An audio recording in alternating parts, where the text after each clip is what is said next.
Excerpt 1 is the slow excerpt out of the two of these. And the first thing I'd like to talk about in excerpt 1 is just the beginning, the beginning 4 quarter notes. I choose to do them all in one bow, and you're going to use a really slow bow, and you're going to use all of your bow to do it. It's the beginning of the phrase, so I choose not to break it up because it makes the phrase happen right in the beginning. So you want it to be a whole bow.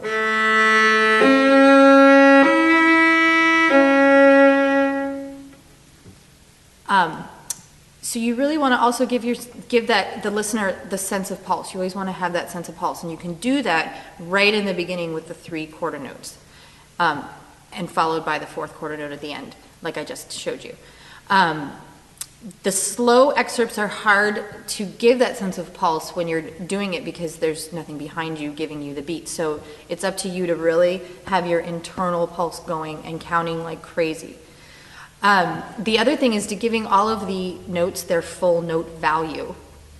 And in this excerpt, there are a lot of dotted quarter notes at the ends of phrases. So those can always get you because it's easy to cut them off. So you want to make sure that you're really counting, and subdividing is actually the most important thing. 1 and 2 and 3 and then you'll be sure that you get all the beats in those the ends of those phrases that have the dot on the quarter note. So for instance, this one you can count 1 and 2 and 3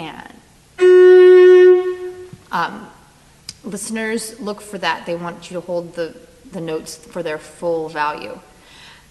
As far as dynamics and phrasing and bow articulation, you want to have a slow bow with an even tone, and to get that is just to have a really heavy elbow and a lot of flexibility in your fingers, and you're going to get that even tone.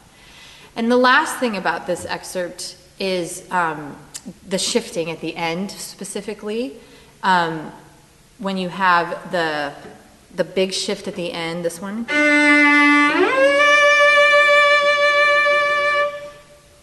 hearing that note in your ear really helps your fingers get there.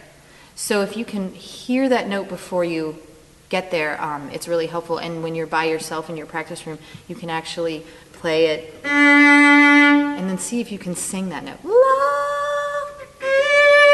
And then match it. That actually really is a good ear training spot. And then when you do that shift, you've already heard it in your head, and it's much easier.